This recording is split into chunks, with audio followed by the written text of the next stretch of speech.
Hi everyone. In this video, we will be studying about about the scores and classification in the pediatrics. And the first one here is Glasgow Coma scale.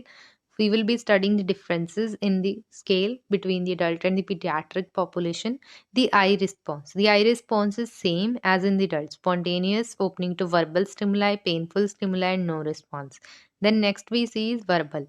Verbal less than 2 years is smiles, follows objects, and interacts and appropriate word use, while oriented to person, time, place, and person is there in the adults. Then 4 points are there about the confused or disoriented person, and here the cries but consolable and inappropriate words. Inappropriate words in the children 2 to 5 years is given 4 points, while inappropriate word is given 3 points in the adults. Then here is consolable cry. Then is inconsolable cry. This is given 3 point, and persistent cries and screams in the 2 to 5 year age group. And then grunts and agitated, restless and grunts. These are given 2 points and no response is 1 point. So what is the difference? Oriented to time, place and person. Here is smiling, interacting. Okay. Confused or disoriented, cries, consolable cry, and inappropriate words, 4 points. Inappropriate words, inconsolable cry. Grunting, incomprehensible sounds. No response, no response. Next, we have motor response. Motor response, the 6 points are given if moves spontaneously or purposefully. Then withdraws from being touched, 5. Flexion withdrawal, 4. Abnormal flexion and abnormal extension, and no response. These are similar. From the 4 onwards, it is similar. Difference is in the 5 and the 6 point. In the 5 is withdrawal from being touched. Here is localizing the pain, while here is withdraws from being touched and obeys command and spontaneous movement. These are 6 points. So that is the difference between the Glasgow Coma scale in the adult and the children. But we need to remember grunts, inconsolable, consolable, smiles, purposefully withdraws. These only the 6 differences, but we need to remember. Then next we have the difference between familial short stature and the constitutional delay. What we need to know is in the familial short stature, the puberty is attained at normal age, but the final height is short. And parents also short. Family history of short stature is there. While in the constitutional delay, the puberty is delayed, but the final height is normal. So, what we need to remember, if in the end also the children remain short stature only, that is due to familial short stature. But if end the corrects, the height is correct, the final height is normal, then it is constitutional delay. Then next we have the different reflexes in the infants and when they are integrated. Okay, so we need to remember only the marked ones. The Moro's reflex. Moro's reflex is integrated at 2 to 4 months. Then we have asymmetrical neck, tonic neck reflexes, that is 6 months. Symmetrical tonic reflexes at 9 to 11 months. And Landau reflex or parachute reflex, it is known as, it is at 12 months. So what we need to remember is 3, 6, 9, 12. Moro asymmetrical, symmetrical. MAS and L. Okay. Moros at 3 months, asymmetrical at 6 months, symmetrical.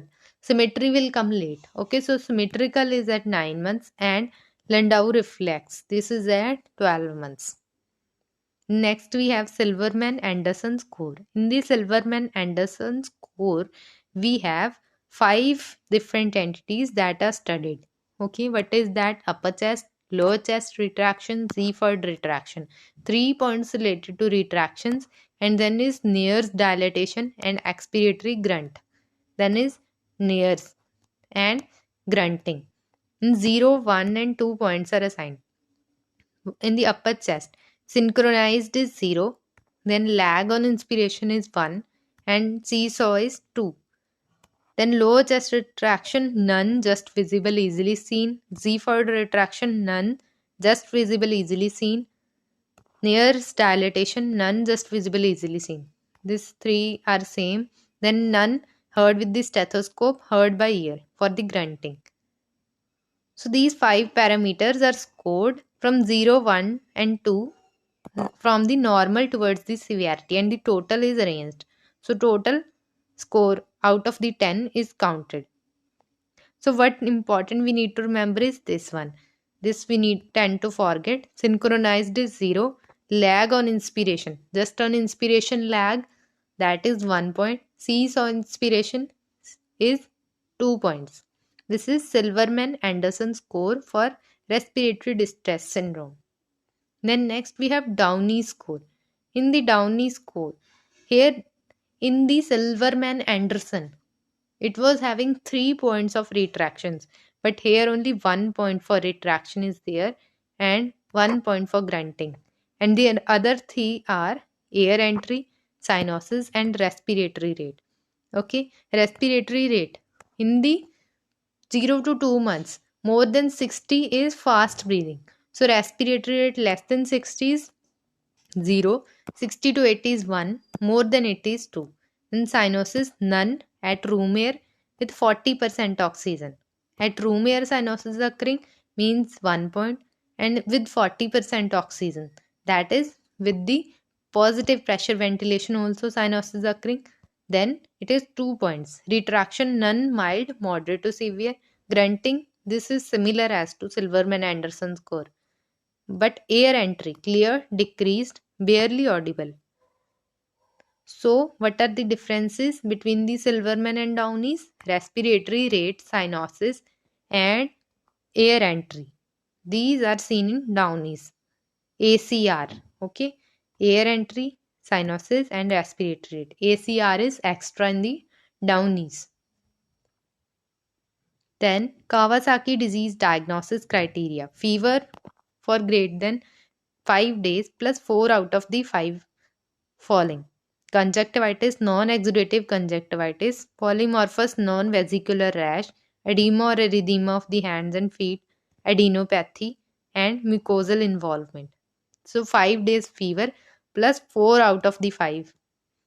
Conjunctivitis, rash, edema, erythema, adenopathy, and mucosal involvement. Next, we have clinical manifestation of Kawasaki. Discussed what manifestation is occurring in the which phase. In the acute phase, we will have fever and it will continue in the subacute phase. Arthritis, then cardiovascular. Myocarditis will be in the acute phase. Aneurysms. Aneurysms is what we need to monitor for in the Kawasaki. So aneurysms will be occurring in the subacute to convalescent phase. And we monitor it through the echo and other investigations. Then skin. First will be red palms and soles. First redness will occur. Then desquamation will occur and the nail changes. Red palm and soles in the acute to subacute. Desquamation. First red हुए palms फिर उनसे क्या है ऊपर वाली skin डिस्कमेट मतलब उतरनी शुरू होगी डिस्कमेशन होगी सब एक्यूट में फेज में और नेल चेंजेस हैं जो लेट आएंगे कॉन्वेलेसेंट फेज में lips and conjunctiva are involved in early phase cervical lymphadenopathy in early phase and thrombocytosis is throughout. T for thrombocytosis throughout the phases. Okay, so nail changes are in the convalescent phase. Aneurysms are in the subacute phase. That is what we need to remember. Then we have Bell's staging for necrotizing enterocolitis. Bell's staging is